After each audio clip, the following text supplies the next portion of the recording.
దేవునికి స్తోత్రంలో దేవుని బిడ్డలారా, అందరూ క్షేమంగా ఉన్నారండి.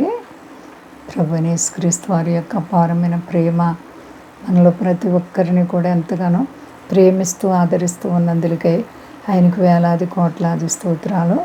నిజంగా చాలా నమ్మదగిన దేవుడు మన యేసయ్య. అందరికీ క్షేమం కలుగునుగాక, అందరికీ మేళ్ళు దీవెనలు కలుగునుగాక, ఆశీర్వాదాలు కలుగునుగాక. యేసయ్యకే మహిమ. అందరూ క్షేమంగా ఉన్నారు కదండి. ఈరోజు దేవుని వాగ్దానం లూకా శుభవార్త 15వ అధ్యాయము 18వ వచనం. నేను లేచి నా తండ్రి యొద్దకు వెళ్ళి, తండ్రి, నేను పరలోకమునకు విరోధముగాను నీ ఎదుటను పాపము చేసి తిని, ఇక మీదట నీ కుమారుడనని అనిపించుకొనుటకు యోగ్యుడను కాను. చూడండి, ఈ చిన్న కుమారుడు ఆస్తి అంతా కూర్చుకుని పట్టుకుని వెళ్ళిపోయాడు. బయటికి వెళ్ళిపోయి తన ఇష్టానుసారమైన వ్యసనాలకి గురైపోయి మొత్తం తన దుర్వ్యాపారం మొదలుపెట్టాడంట. అలాంటి దుర్వ్యాపారం చేసినటువంటి కుమారుడికి బుద్ధి వచ్చిన తర్వాత ఇప్పుడు అతను అనుకుంటున్నాడనమాట, నేను లేచి నా తండ్రి యొద్దకు వెళ్ళాలి, నేను లేచి నా తండ్రి యొద్దకు వెళ్ళాలి. ఎంత పశ్చాత్తాపం వచ్చిందో, ఎంతగా మనసు కరిగిపోయిందో. నిజంగా చాలా బుద్ధి వచ్చింది. దేవునికి మహిమ కలుగునుగాక. నేను పరలోకమునకు విరోధముగాను నీ ఎదుట పాపము చేశాను తండ్రి అని ఒప్పుకుంటున్నాడంట. నేను ఇలా ఒప్పుకోవాలి, ముందే నిర్ణయం తీసుకుంటున్నారు ఆయన. నేను ఈ విధంగా ఒప్పుకోవాలి, పరలోకమునకు విరోధముగాను నీ ఎదుట పాపము చేశాను తండ్రి, నీ ఎదుట పాపము చేశాను. మరి నీ పాప జీవితాన్ని దేవుని సన్నిధిలో ఒప్పుకుంటున్నావా? ప్రియమైన సహోదరి సహోదరా, దేవుని సన్నిధిలో నీ జీవితాన్ని ఒప్పుకుంటే నీ దేవుడు నీ పట్ల అద్భుతమైనటువంటి కార్యం చేయడానికి ఇష్టపడుతున్నారు.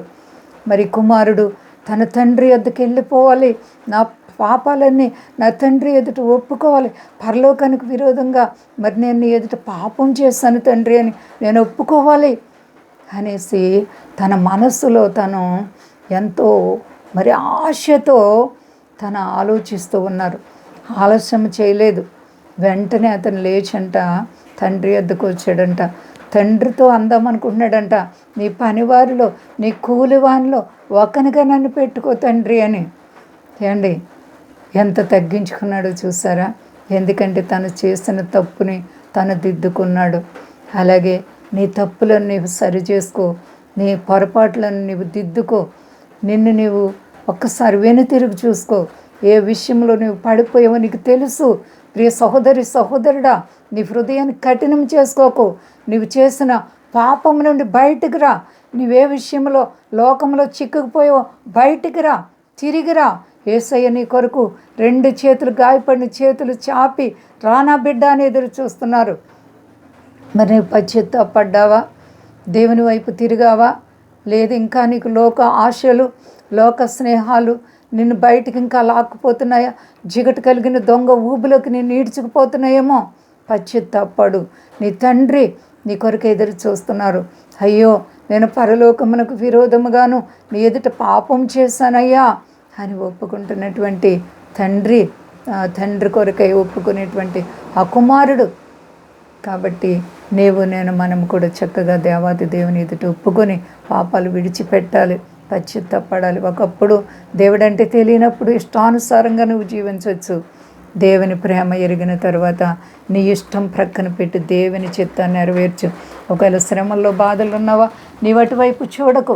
విశ్వాసంలో స్థిరంగా ఉన్నావా, భక్తిలో స్థిరంగా ఉన్నావా, శోధనలు నిన్ను కృంగ చేస్తున్నాయా, భయపడకు. ప్రియ సహోదరి సహోదరా, నీ కష్టాల నుండి నీకు విడుదల యేసు నామములో కలుగుతుంది. ఏ విషయంలో భయపడే పని లేదు. అందరూ క్షేమంగా ఉన్నారండి. ప్రార్థించుకుందాం.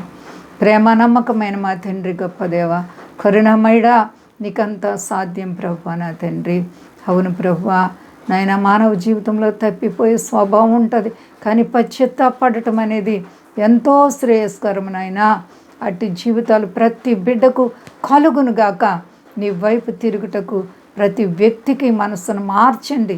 మా దేశాన్ని, దేశ నాయకులను కాపాడండి. మా దేశ ప్రజలందరినీ రక్షించండి ప్రభువా. సర్వ ప్రజలను కాపాడండి. అన్నిటికంటే ముఖ్యంగా నాయన ఎవరు నశించిపోవడం నీకు ఇష్టం లేదు. నీ కృప కాపుదల ప్రతి బిడ్డకు దయచేయనైనా.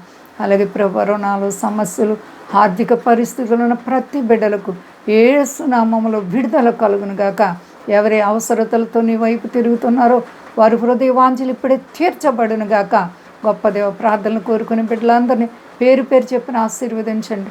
స్వదేశాల బిడ్డలను కాపాడండి. సర్వ ప్రపంచానికి శాంతి భద్రతని మహిమ పొంది శక్తి గలేసేనామని అడుగుతున్నాను తండ్రి. ఆమేన్. అందరికీ వందనాలండి. మా కొరకు పరిచయం కొరకు అందరూ ప్రార్థించండి. ప్రభువారు మిమ్మలను, మీ బిడ్డలను, మీ కుటుంబాలను దీవించి ఆశీర్వదించునుగాక. ఆమేన్.